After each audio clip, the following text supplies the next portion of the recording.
actividad de ahora. Te toca exponer, ¿no, Cintia? Doctor, buenas tardes. Sí, sí, doctor. Buenas tardes. Entonces, el tema es ecografía y resonancia del manguito rotador, ¿no? Sí, doctor. Ahorita comparto mi pantalla. Ya, puedes empezar. Empezamos. Ya.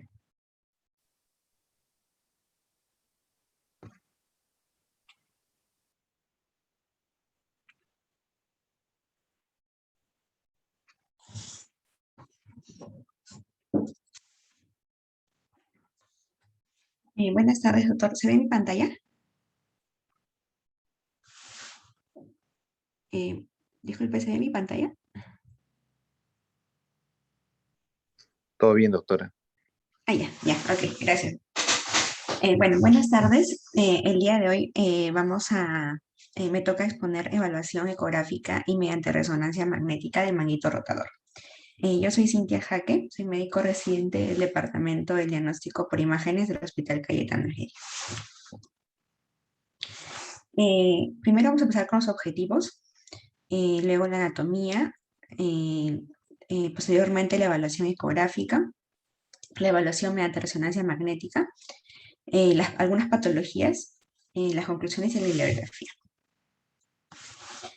El día de hoy tenemos tres objetivos. Primero, repasar la anatomía del manguito rotador, describir su evaluación mediante ecografía y resonancia magnética, y reconocer las patologías del manguito rotador y sus hallazgos imagenológicos en ecografía y resonancia.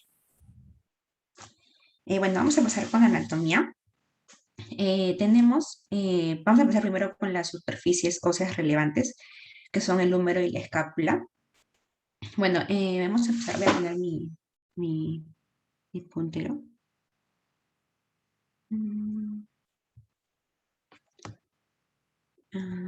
Ya. ¿Se ve mi puntero?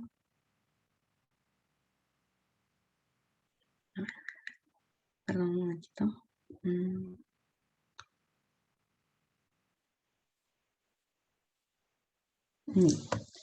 Ya, entonces en la imagen A vamos a tener al húmero. Vemos que está de rojo la tuberosidad mayor, también llamada troquíter, y en azul la tuberosidad menor, también llamada troquín. Por el medio tenemos a la corredera bicipital, que es esta línea amarilla, por donde pasa la porción larga del bíceps.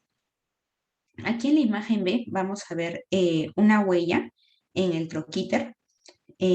Aquí es donde se inserta el músculo supraespinoso y es el lugar más común donde se sienten las patologías.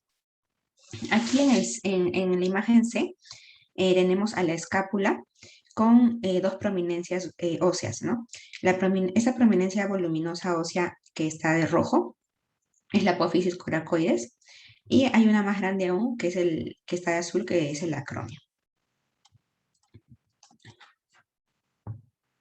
Ya. Respecto a las articulaciones y ligamentos, tenemos 5 articulaciones, 3 sinoviales y 2 virtuales. Las sinoviales son la glenohumeral, la acromioclavicular y la esternoclavicular. Y las virtuales son la escápulo-torácica y la subacromial. Aquí tenemos en esta imagen a la articulación glenohumeral. Vemos que la glena es una superficie un poco excavada y hace que el húmero al insertarse tenga poca estabilidad, por lo que existe un rodete alrededor, un rodete fibroso que se llama labrum. Esto le da estabilidad a esta articulación. En la imagen B vemos también la cápsula, la cual dentro tiene 3 áreas engrosadas, bien diferenciadas, que las podemos ver aquí, que son el ligamento glenohumeral superior, el glenohumeral medio y el glenohumeral inferior. Y esta cápsula también tiene recesos, 2 básicamente, el axilar y el subescapular. Aquí en la imagen B podemos ver el receso axilar. Respecto a los músculos del manguito rotador, son 4: el supraespinoso, el infraespinoso, el subescapular y el redondo menor. Hay que tomar en cuenta que el redondo mayor, que también está debajo del redondo menor, no forma parte del manguito rotador, ¿no? Son solo estos 4: supraespinoso, infraespinoso, subescapular y redondo menor. Vamos a hablar del músculo supraespinoso. El músculo supraespinoso se origina en la fosa supraespinosa y se inserta en la faceta superior de la tuberosidad mayor, o también llamada troquíter. Tiene una forma triangular, la base interna, tiene una base que es interna y un vértice que es externo, ¿no? La parte donde se inserta el tendón es el tendón del supraespinoso e histológicamente tiene una zona de poca vascularización que se llama zona crítica. Y es aquí donde ocurren la mayoría de lesiones, ¿no? Que vamos a ver más adelante. El músculo infraespinoso se ubica en la fosa infraespinosa y se inserta en la faceta media de la tuberosidad mayor o troquíter, ¿no? Habíamos visto que el supraespinoso se insertaba en la faceta superior de la tuberosidad mayor. En cambio, el infraespinoso en la faceta media de la tuberosidad mayor, ¿no? Y su función es básicamente exorrotación, o sea, hacia afuera. Rotación lateral o externa. También tenemos al músculo subescapular. El músculo subescapular se ubica en las fosas del mismo nombre, subescapular, y se inserta en la tuberosidad menor o también llamada troquín. Hay que recordar que de los músculos del manguito rotador, el único que se inserta en el troquín o tuberosidad mayor es el subescapular.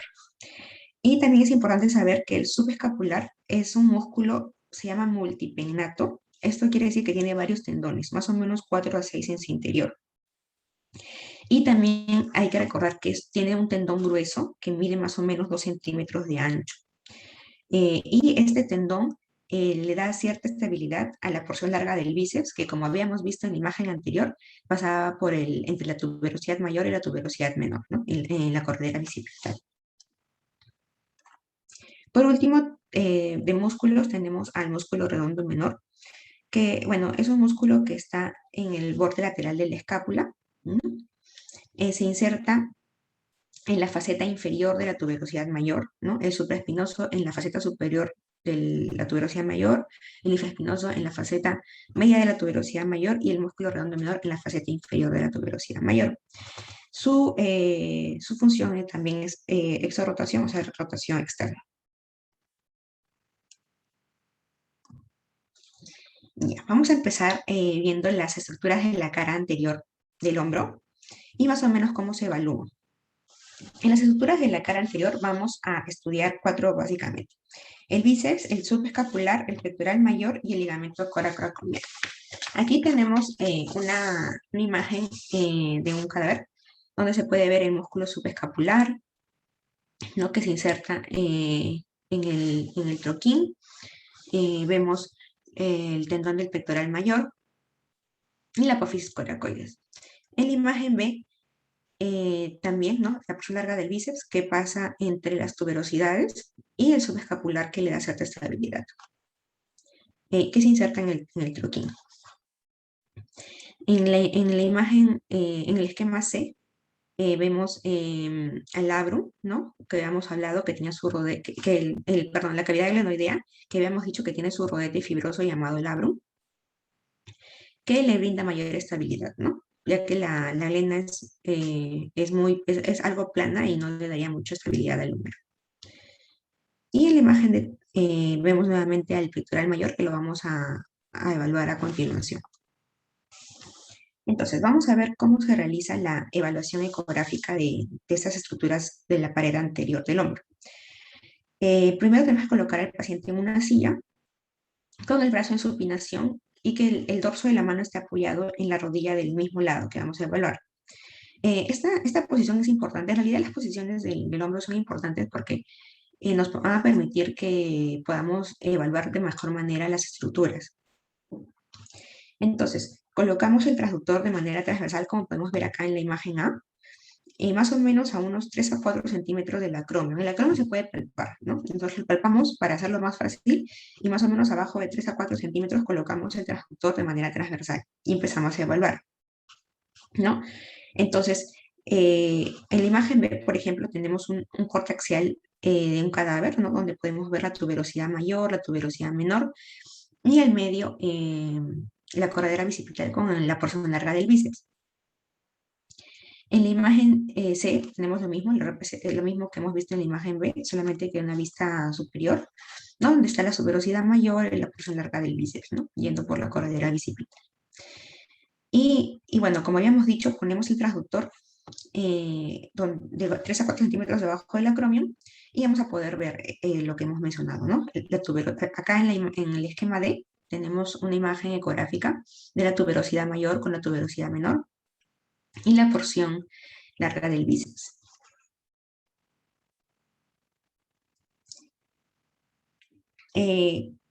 Continuando con la evaluación, colocamos el transductor transversalmente y vamos a seguir el bíceps.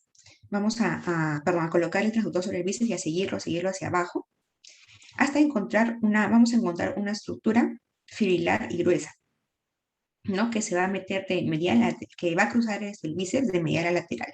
Esta estructura fibrilar gruesa es el tendón del músculo pectoral mayor. Acá, como podemos ver en la imagen A, es como vamos a colocar el transductor y vamos a seguir la porción del bíceps. En la imagen B, el esquema anatómico de la porción larga del bíceps que estamos evaluando, y vamos a llegar hasta el pectoral mayor, hasta una estructura fibrilar, que es el tendón del pectoral mayor, ¿no? Y acá en el esquema C, vemos la imagen ecográfica, ¿no? De la porción larga de bíceps que estamos siguiendo y vemos esa estructura, ¿no? Fibrilar y gruesa que lo va a cruzar de medial a lateral, que es el tendón del pectoral mayor. Ahora, para evaluar el subescapular, vamos a colocar al paciente en la posición que estaba, pero vamos a colocar en la posición inicial que tenía, luego colocamos el transductor transversal y luego le pedimos al paciente que haga una rotación externa con el brazo pegado al cuerpo, como podemos ver acá en la imagen A. Entonces, el paciente tiene el brazo pegado al cuerpo y lo hace una rotación externa. Entonces, con este movimiento hace que el subescapular, que podemos verlo aquí en la imagen A, sea arrastrado hacia afuera, ¿no? Y se puede evaluar de una mejor manera. Entonces, acá en la imagen B tenemos la imagen de un cadáver, donde podemos ver las dos tuberosidades con la porción larga del bíceps y vemos al subescapular que se inserta, ¿no? En el troquín o tuberosidad menor. No justo en el libro dice en el labio medial del troquín, ahí se inserta el subescapular. En la imagen C vemos también su esquema anatómico, ¿no? De la porción larga del bíceps y el subescapular que se inserta en el troquín. Y en la imagen D vemos el esquema ecográfico, ¿no? Vemos a la tuberosidad menor o troquín, al subescapular que se está insertando. Aquí, en la parte de arriba vamos a ver el eje longitudinal y en la parte de abajo vamos a ver el eje transversal. En el eje transversal vamos a ver unas formas ovales, ¿no? Como digitaciones que corresponden a los 4 a 6 tendones. Habíamos dicho que el subescapular es un músculo multipegnato, o sea, tiene varios tendones, ya que podemos, aquí en el corte transversal de esta ecografía podemos ver. Entonces, continuando con la evaluación ecográfica, vamos a ver las estructuras de la cara superior. Aquí vamos a estudiar al tendón supraespinoso, al intervalo de los rotadores y a la bolsa subacromio subdeltoidea. Entonces, vamos a empezar con el tendón supraespinoso. Bueno, como habíamos dicho, el músculo supraespinoso está en la fosa supraespinosa, se inserta en el troquíter con un tendón ancho, y para evaluarlo hay que tener 3 parámetros en cuenta. Primero, la inserción, ¿no? Que es la distancia de medial a lateral que se inicia en la inserción proximal cerca al cartílago, como podemos ver aquí en el esquema, hasta la parte más lateral de la tuberosidad mayor, ¿no? Como podemos ver en el esquema. Esto mide más o menos 12 milímetros. Otra medida que tenemos que tener en cuenta es el espesor, que lo vemos aquí. Es el grosor que mide desde la superficie de la bursa, acá lo que está en verde, hasta el cartílago. ¿no? Este grosor, este espesor, va en sentido superior a inferior y mide más o menos 4 a 5 milímetros en condiciones normales. Y otro parámetro es la anchura, que mide más o menos, que mide el tendón en el eje transversal y mide más o menos 2 a 2,4 centímetros. Ya, para continuar con la evaluación, vamos ahora a ver la bursa subacromio subdeltoidea. También colocamos al paciente en la posición que teníamos y colocamos el transductor de manera longitudinal y vamos a evaluar, como podemos ver aquí, en el corte B del cadáver, vamos a ver a la bursa. La bursa está tapizada en su interior con tejido sinovial y se sitúa por encima de los tendones supraespinoso e infraespinoso, como podemos ver aquí en la imagen del cadáver, ¿no? Está por encima del supraespinoso e infraespinoso. Y continúa en su parte externa y vamos a ver que llega a la tuberosidad mayor, ¿no? Y menor del húmero. Está cubierta lateralmente, como podemos ver aquí, por el deltoides y por el acromion por arriba, como podemos ver acá en el esquema B.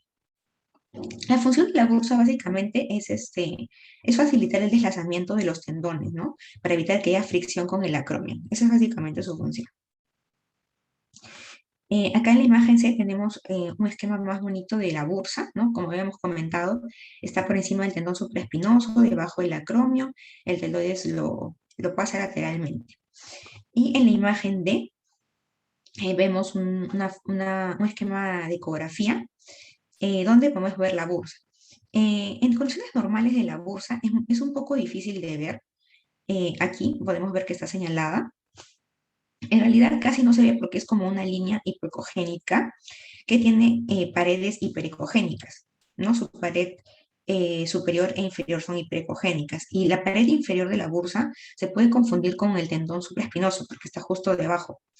Entonces, en condiciones normales es difícil ver la bursa por ecografía, pero una manera de diferenciar el tendón, la pared inferior de la bursa con el supraespinoso es diciéndole al paciente que rote, ¿no? Que rote y vamos a ver que la bursa no se mueve, pero el tendón sí. Eh, para continuar con la evaluación, vamos a ver ahora el intervalo de los rotadores. Es un espacio que podemos ver aquí en la parte C, en el esquema C, que está definido por el supraespinoso en la parte más anterior, por el supraescapular en la parte más inferior, y en este intervalo pasa la porción larga del bíceps y pasan los ligamentos glenohumeral superior y coracohumeral, ¿no? Aquí tenemos la imagen con lo mencionado en la imagen ecográfica C, ¿no? El intervalo de rotadores con el supraespinoso, subescapular y los ligamentos. Bueno, ahora vamos a continuar con las estructuras de la cara posterior. Aquí ya vamos a encontrar al músculo infraespinoso y el músculo redondo menor. Como habíamos dicho, el infraespinoso está en la fosa infraespinosa, ¿no? Y se inserta en la porción postero superior del troquíter, ¿no? Al insertarse, llega a delimitarse, por así decirlo, con la inserción del supraespinoso. Su tendón del infraespinoso también es ancho, así como el del supraescapular es ancho, más o menos mide 2 centímetros. El redondo menor también está en la zona infraespinosa, pero en la parte más inferior, ¿no? Tiene una morfología transversal y se inserta por debajo del infraespinoso, ¿no? Su tendón es mucho más pequeño que el infraespinoso, que habíamos dicho que mide 2 centímetros. Aquí tenemos en el esquema C también el esquema anatómico de la inserción, ¿no? Del supraespinoso, infraespinoso y redondo menor. Vemos cómo se inserta en el troquíter o tuberosidad mayor. Y en la imagen de lo mismo, ¿no? La tuberosidad mayor del húmero con el supraespinoso, el infraespinoso y el redondo menor insertando. Y vemos que el infraespinoso tiene un tendón grande, ¿no? De más o menos 2 centímetros. Entonces, ¿cómo evaluamos esta cara posterior? Le decimos al paciente que se coloque en posición 3, que es la mano del hombro que se va a explorar, va a coger el hombro del otro lado, ¿no? Espero que se entienda. Y bueno, de esta manera, como vemos aquí en la imagen A, se coloca en la mano del hombro que se va a explorar sobre la mano del otro hombro, sobre el otro hombro, perdón. Y de esta manera vamos a ver que el infraespinoso y el redondo menor se va a poder ver mejor, ¿no? Y bueno, lo que vamos a hacer es colocar el transductor de manera perpendicular para poder tener al músculo infraespinoso en un eje transversal, ¿no? Y vamos a poder reconocer su tendón, que es, como habíamos dicho, grueso, que le dicen, en un libro leí que decía la forma de gaviota, ¿no? Como podemos ver aquí en la imagen B, tenemos al tendón del infraespinoso grueso, ¿no? Más o menos mide 2 centímetros. Y en la imagen C tenemos un esquema ecográfico donde vemos el tendón infraespinoso que se inserta en el troquíter, ¿no? Y en la imagen D también el músculo, el tendón del redondo menor.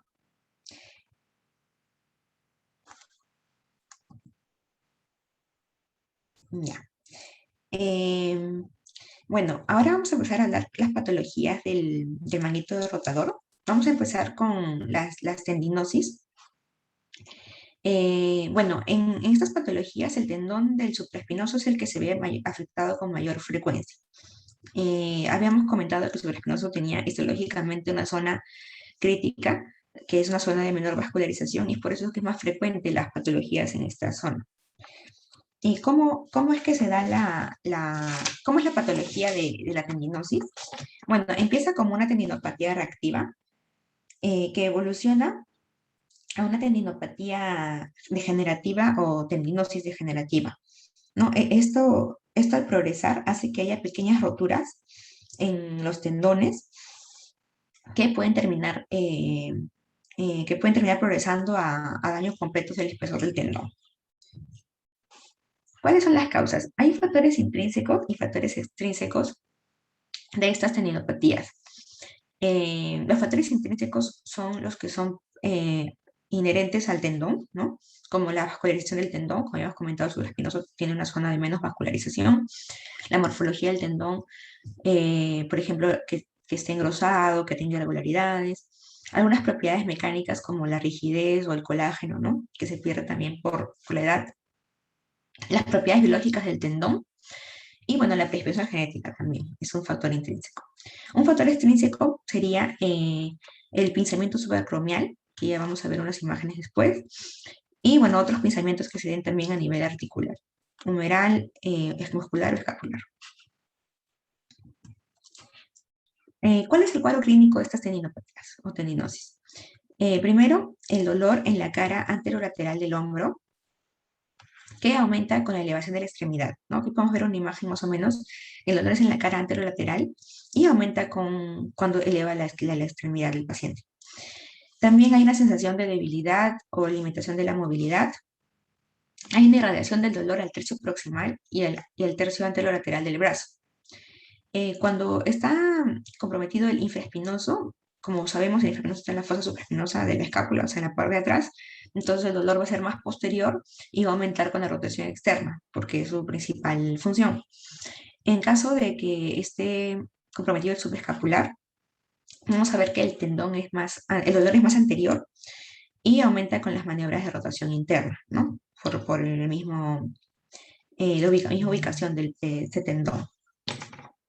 Y también hay que tener en cuenta que puede haber daño de 2 o más tendones y por eso es que también a veces la clínica puede ser difícil, ¿no? Y sería mejor un examen de imagen. Ya. Respecto al diagnóstico ecográfico de esa tendinosis, bueno, básicamente es, como ya le hemos dicho antes, colocamos al paciente en la posición de CRAS modificada y empezamos a colocar el transductor, como vemos acá en la imagen A, de manera transversal y para evaluar al tendón supraespinoso en todo su eje longitudinal, ¿no? Así es como empezamos. Entonces, evaluamos al tendón del supraespinoso en todo su eje longitudinal y empezamos a hacer barridos a lo largo de todo el eje. Y luego hacemos un giro de 90 grados para evaluar al tendón en su eje transversal. Es importante evaluar los tendones tanto en el eje longitudinal como transversal, porque en el hombro tenemos puede haber anisotropía o artefactos también. Entonces, es necesario hacer barridos y evaluarlos en sus dos caras, longitudinal y transversal, en sus dos ejes, perdón. Aquí tenemos imágenes ecográficas de las tendinopatías del supraespinoso. En la imagen A y la imagen D tenemos la imagen A, el eje longitudinal, y la imagen D, el eje transversal, con leve tendinosis, ¿no? Pero, ¿cuáles son los signos ecográficos de una tendinosis? Primero, el engrosamiento del tendón, que se hace de manera global, y podemos verlo aquí que se ve más engrosado en esta imagen A y la imagen D.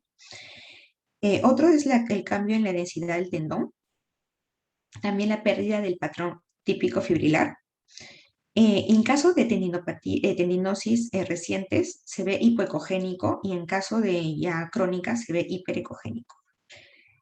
Acá en la imagen B y E, tenemos en la vela el eje longitudinal y en el eje transversal del tendón supraespinoso, donde vemos ya una tendinosis moderada, ¿no? Vemos engrosamiento del tendón y ya un poquito de pérdida del patrón fibrilar.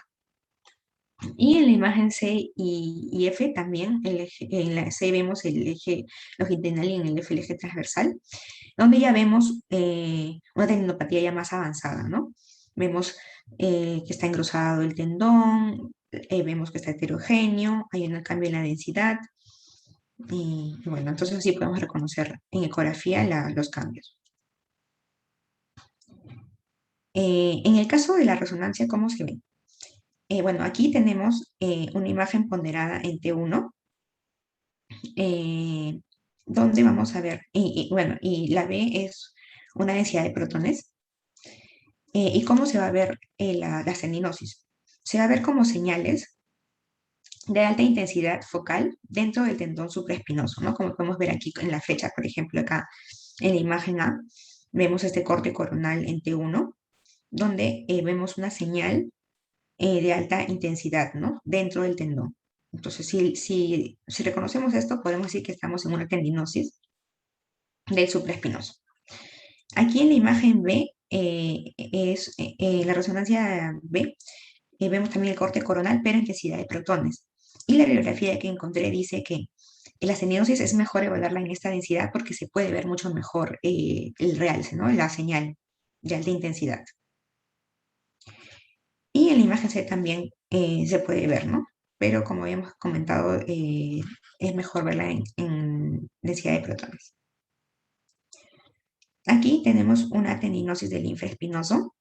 Vemos esta imagen, esta figura en también corte coronal en densidad de protones, donde vamos a ver un engrosamiento de las fibras del tendón y también una señal alta anormal, ¿no? Donde se ve la flecha.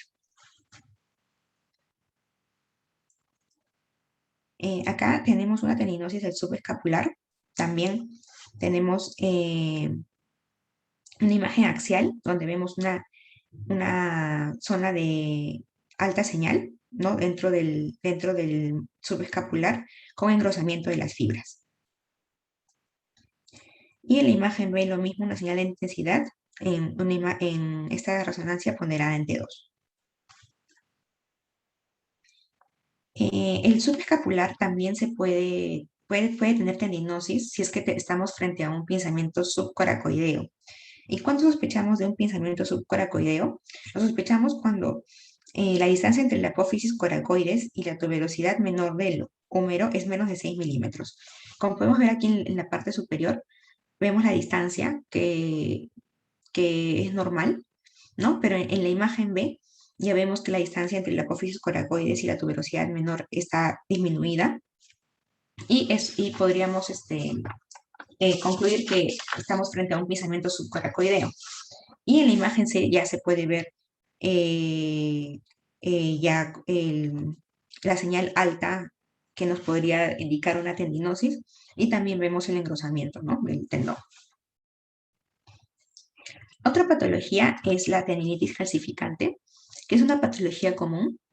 El tendón más afectado es el del supraespinoso también, más o menos de 2.7 a 10%. Es más habitual en mujeres entre 30 y 60 años y ocurre por un cúmulo de cristales de pirofosfato cálcico dentro del tendón.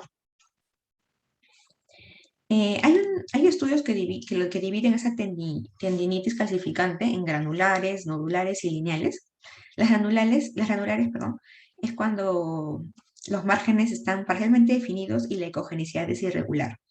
Las nodulares se ve cuando el aspecto es quístico y está contenido por sedimentos cálcicos. Y lineales cuando son delgadas y siguen el trayecto de las fibras del tendón. Pero en el libro que leí, dice que esta clasificación que vamos a ver ahorita es la más, por así decirlo, aceptada, ¿no? Donde se ve la tendinitis calcificante tipo 1 o calcificación dura. Aquí vemos la imagen de una ecografía, donde esta tendinitis se ve como con un contorno liso, bien definido, se ve como una línea hiperecogénica superior bien marcada, ¿no? Vemos que hace sombra acústica bien definida que borra las estructuras que están debajo, ¿no? Que, bueno, aquí debajo vamos a ver la cortical del húmero y vemos que esta calcificación borra, ¿no? Completamente la cortical del húmero. Ese es el tipo 1. En la clasificación tipo 2 o intermedia, tienen características del tipo 1 y del tipo 3.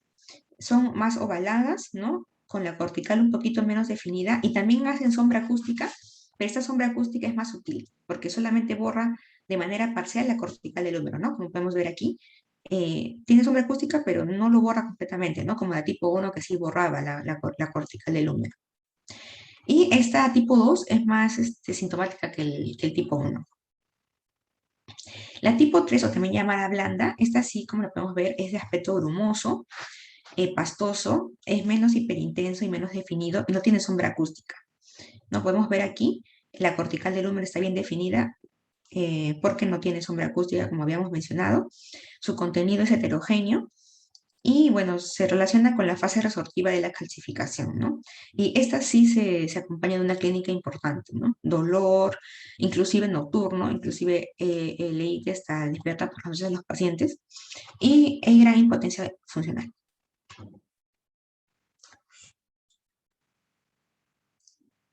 Ya, aquí tenemos una imagen de resonancia magnética donde podemos ver las calcificaciones.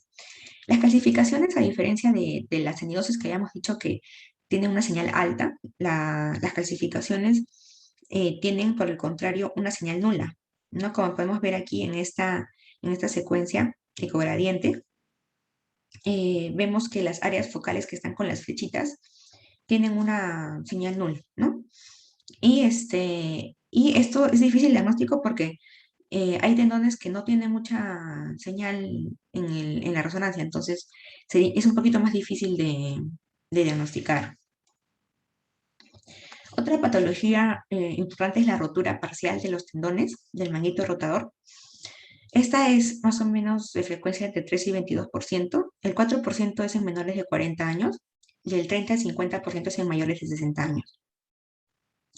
Cuando hablamos de roturas parciales de manguitos rotadores, casi siempre hablamos del tendón supraespinoso, ¿no? Porque es el que es más frecuente y tiene gran importancia funcional. ¿Cuáles son las causas? ¿No? Las causas son parecidas a las tendinopatías, ¿no? Tienen factores intrínsecos y extrínsecos.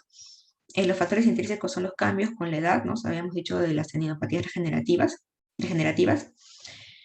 También por la disminución de la vascularización de los tejidos, habíamos dicho que el supraespinoso tiene una zona de menos vascularización.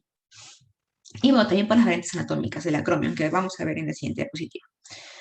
Los factores extrínsecos, bueno, son por los pinzamientos, ¿no? Como hemos visto ahí en una resonancia anterior, por una inestabilidad numeral, por microtraumatismos repetidos también, sobre todo a veces en pacientes cuyo trabajo es básicamente cargar peso en los hombros. Y bueno, también traumatismos con caída sobre la mano extendida, ¿no? Hay una clasificación para las lesiones, las roturas parciales, en función del grado de afectación del tendón, ¿no? Tiene tres localizaciones: la superficie articular, que se localiza en la superficie articular. Este es grado 1 y más o menos mide menos de 3 milímetros y el porcentaje de grosor comprometido es 25%. La B, que la localización es en la bursa, en superficie bursal. Ese es grado 2 y la medida es más o menos de 3 a 6 milímetros. Y el porcentaje del grosor del tendón que está comprometido es de 25 a 50%. La C es intratendinosa, este es grado 3 y mide más de 6 milímetros la medida de la lesión, que corresponde más del 50% del grosor del tendón comprometido. Entonces, para evaluar la rotura parcial, primero tenemos que colocar una buena cantidad de gel para que el contorno del hombro no se vea afectado y podamos evaluar mejor las roturas. Entonces, colocamos al paciente en posición de CRAS modificada y colocamos el transductor y empezamos a colocar el transductor de forma longitudinal de forma transversal para evaluar el eje longitudinal, ¿no? Vamos a llegar a la tuberosidad mayor, tuberosidad menor y a encontrar la porción larga del bíceps. Una vez que estamos aquí, vamos a voltear el transductor para evaluar el eje transversal, ¿no? Aquí también podemos ver cómo se explora. Vamos a colocar el transductor transversal para evaluar el eje longitudinal y luego lo volteamos para evaluar el eje transversal. Y vamos a ver aquí las localizaciones de las lesiones, ¿no? Por ejemplo, aquí tenemos un esquema de una lesión parcial articular. ¿No? Vemos el tendón que está roto y básicamente el tendón roto está en la superficie articular, ¿no? En la imagen B vemos cómo se ve en la ecografía. En la ecografía, la rotura se ve como un área hipoecoica o anecoica, ¿no? Que no atraviesa todo el espesor del tendón, por eso es parcial, ¿no? Así podemos verlo en la imagen B. Y en la imagen C tenemos el eje transversal, donde podemos ver el tendón con un área hipoecoica que significa la rotura, ¿no? Como ya hemos mencionado, la otra localización es en la superficie bursal, en la bursa. Estas roturas parciales son las que se ubican, en las que las fibras del tendón están en contacto con la superficie bursal, como vemos acá en el esquema A, ¿no? El tendón roto está en la superficie de la bursa y en la imagen B podemos ver, ¿no? El eje longitudinal y vemos la rotura del tendón que está ubicado cerca de la bursa y vemos la imagen, ¿no? Hipocogénica que nos indica rotura. Igual en el C vemos el corte transversal donde vamos a ver la imagen hipocogénica que significa rotura parcial del tendón. Aquí en la siguiente ubicación es intratendinosa, o sea, dentro del tendón. Esta vamos a ver que las fibras del tendón que están en contacto con la bursa y que están en contacto con la superficie articular están íntegras, ¿no? Lo que está roto es dentro del tendón, ¿no? Por eso se llama intratendinoso. Aquí en la A vemos el esquema, ¿no? De la rotura dentro del tendón. En la imagen B vemos el eje longitudinal del tendón, donde vemos que está intacta las fibras que están en la bursa, que están en contacto con la bursa, y las fibras que están en contacto con la superficie articular, ¿no? Solamente hay rotura dentro del tendón. Igual en la imagen C vemos lo mismo en su eje transversal. Ya, aquí podemos ver también la imagen de resonancia. Vemos la rotura del tendón supraespinoso, aquí en la imagen de la izquierda. ¿Cómo vamos a ver la rotura del tendón en resonancia? Se va a ver como una zona de intensidad de señal aumentada, algo así como la de líquido, con un adelgazamiento o un espacio incompleto, ¿no? Porque es la rotura parcial del tendón. Aquí en la imagen de la derecha también podemos ver una imagen de resonancia en corte coronal, donde se observa una intensidad de señal aumentada que nos indicaría una rotura parcial del tendón supraespinoso.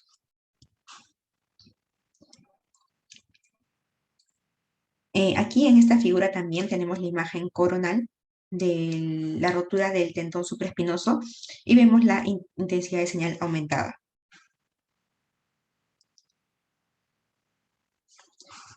Respecto a la rotura completa del manguito de los rotadores, las roturas más frecuentes son también del tendón supraespinoso.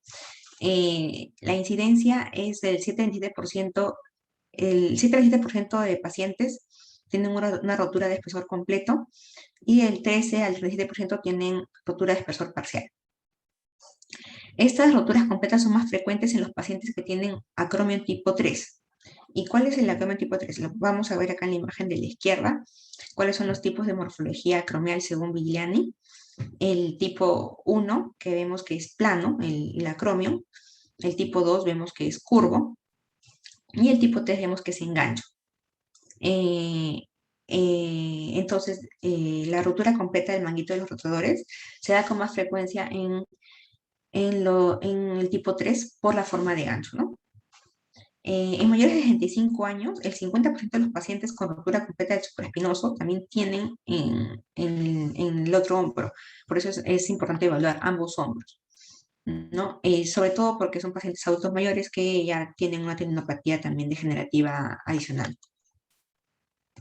Aquí tenemos imágenes de resonancia con los tipos de acromio, ¿no? En la imagen A tenemos el acromio tipo 1 o plano. En la imagen tipo B tenemos el acromio en cóncavo y en la imagen tipo C tenemos el acromio en tipo gancho, ¿no? Que es el que habíamos dicho que es más frecuente que haya roturas completas del tendón. Entonces, ¿cuál es la etiología? Bueno, básicamente la teoría mecánica es la más aceptada, que es por algún trauma o roce del tendón con el acromio, ¿no? Sobre todo en el tipo 3, como es un gancho, hay más roce del tendón con el acromio. Otra teoría es la teoría degenerativa, ¿no? Por la edad y, bueno, por el traumatismo, ¿no? Que siempre se puede dar.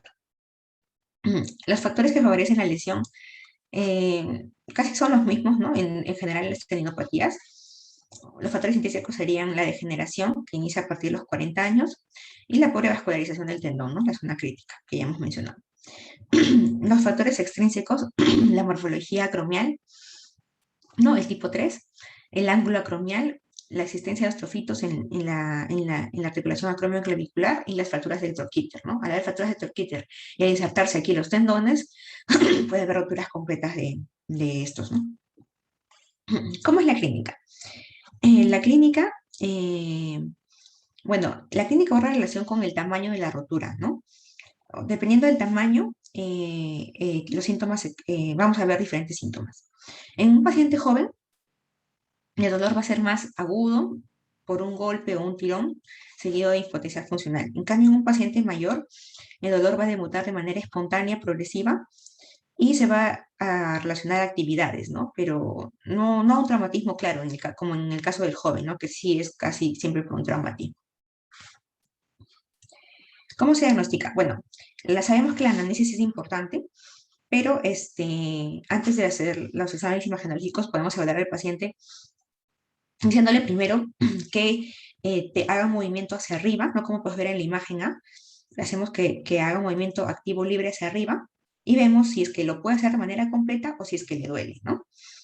Luego también nosotros hacemos un movimiento pasivo, o sea, nosotros cogemos el brazo del paciente y hacemos movimientos pasivos y vemos si es que el paciente presenta dolor. En la imagen C vamos a ver el test de Jode, en el que se pide al paciente que se pare, que coloque el brazo a 90 grados con una rotación interna y vamos a poner presión sobre el brazo y vemos si el paciente puede aguantar esta presión, ¿no? O si es que hay dolor. Entonces, con estas técnicas podríamos diagnosticar una rotura completa, ¿no? Y proceder a los exámenes de imagen. Bueno, ¿cómo se realiza el diagnóstico ecográfico? En realidad la técnica es la misma que hemos visto en las roturas parciales, ¿no? Colocamos al paciente en posición de CRAS modificada y, colocamos el transductor transversal y empezamos a evaluar. Llegamos a la porción larga del bíceps y llegamos al supraespinoso. Y como podemos ver aquí en el grupo de imágenes de la derecha, vamos a ver el supraespinoso. Acá tenemos en la imagen A un esquema del tendón normal, del supraespinoso, y en la B cómo se vería en la ecografía. En el esquema C vemos todos los tendones en una vista transversal. Y en la imagen D podemos ver la ecografía, en donde el tendón está normal, ¿no? El supraespinoso y vemos la porción larga del bíceps. Cuando existe rotura, vamos a ver este esquema. Aquí en la imagen A podemos ver la rotura del tendón. ¿Y cómo es que se ve la rotura del tendón en una ecografía?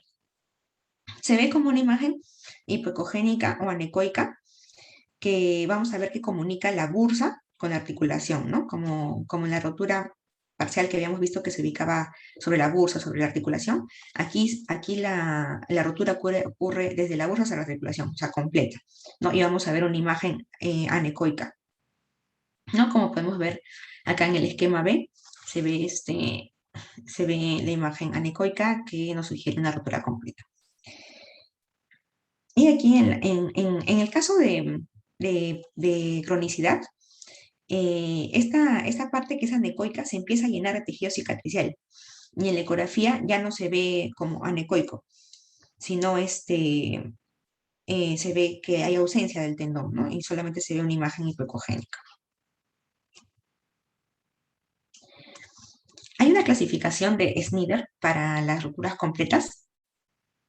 Aquí tenemos 4 grados. El primer grado tenemos que la medición de la rotura del tendón en el eje transversal, en el grado 1 es puntiforme, solo hay un tendón afectado y no hay retracción.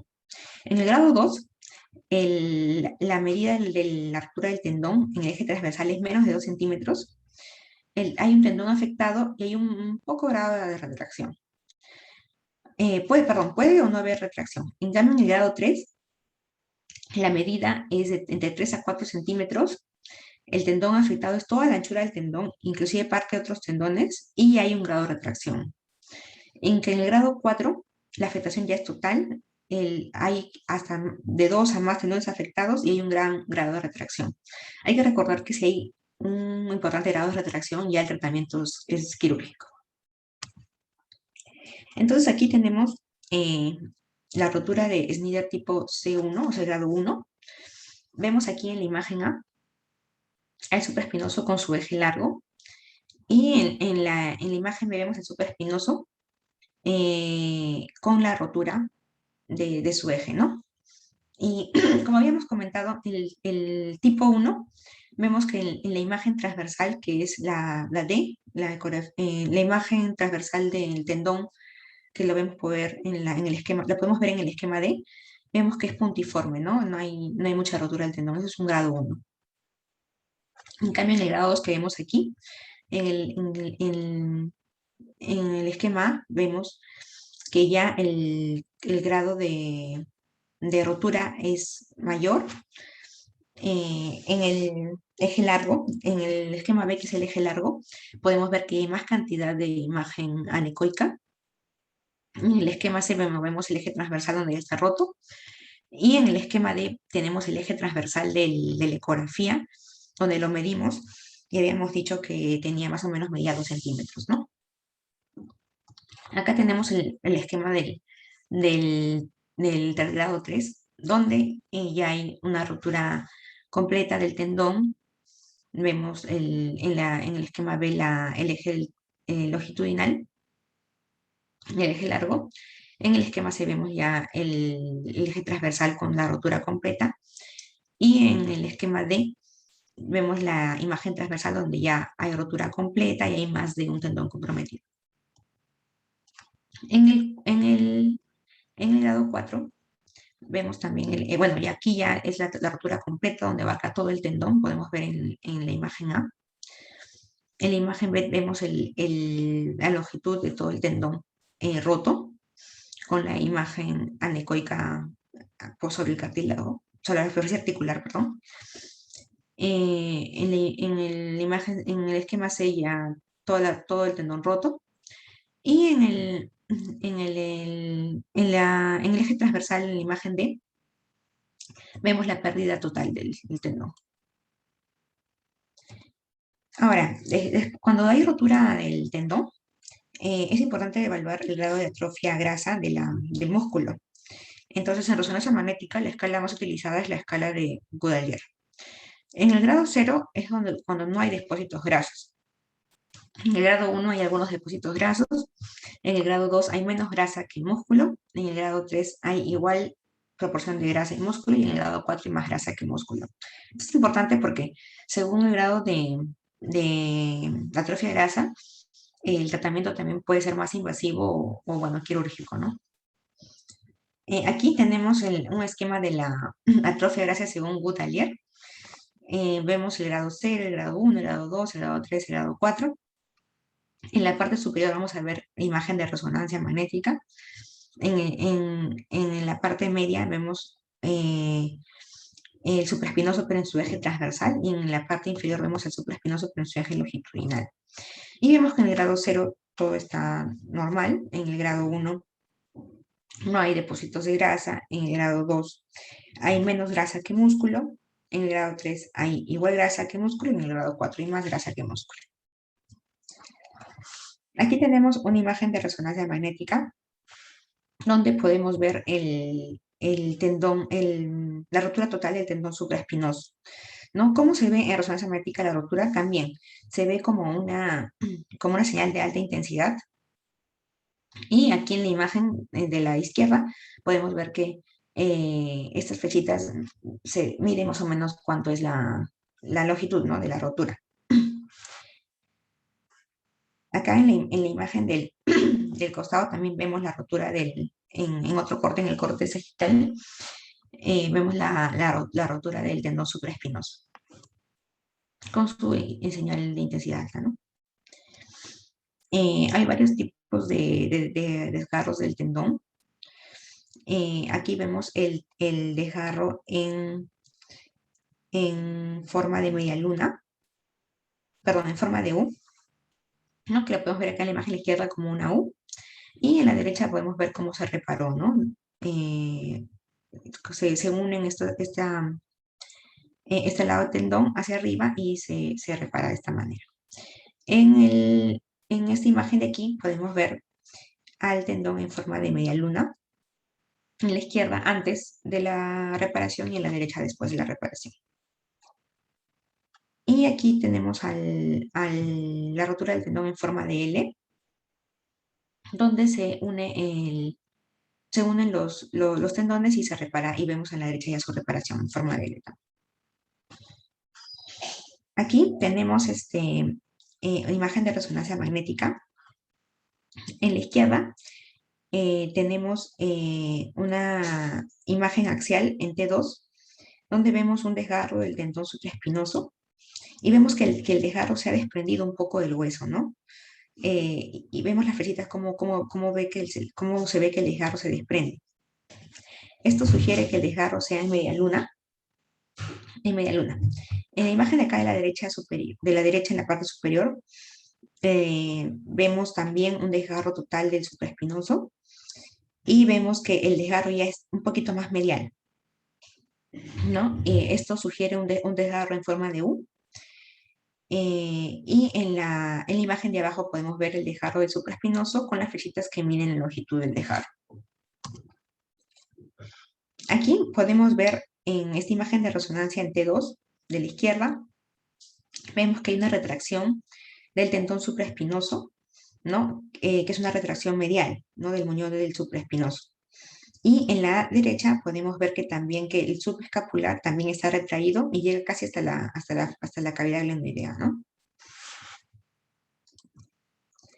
Aquí en esta imagen de resonancia en el lado A vemos es un desgarro total también del tendón supraespinoso, pero son dos pacientes diferentes. Acá en el A vemos una imagen coronal en T2 que tiene un desgarro del tendón supraespinoso sin retracción, está normal. En cambio en el B vemos que es otro paciente que tiene también un desgarro total del supraespinoso, vemos la intensidad alta, pero vemos que está retraído, ¿no? Y esto ya llevaría a un tratamiento quirúrgico.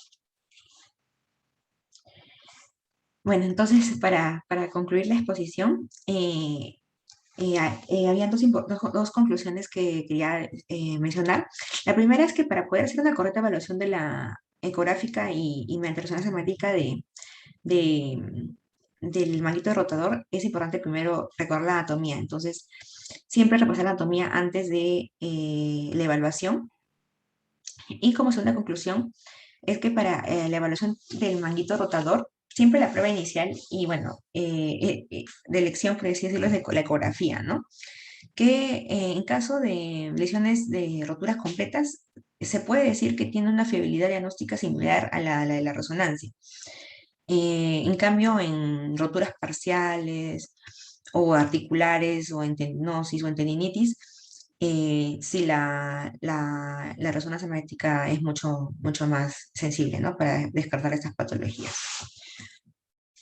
Esa es la bibliografía que he usado y esa sería la exposición.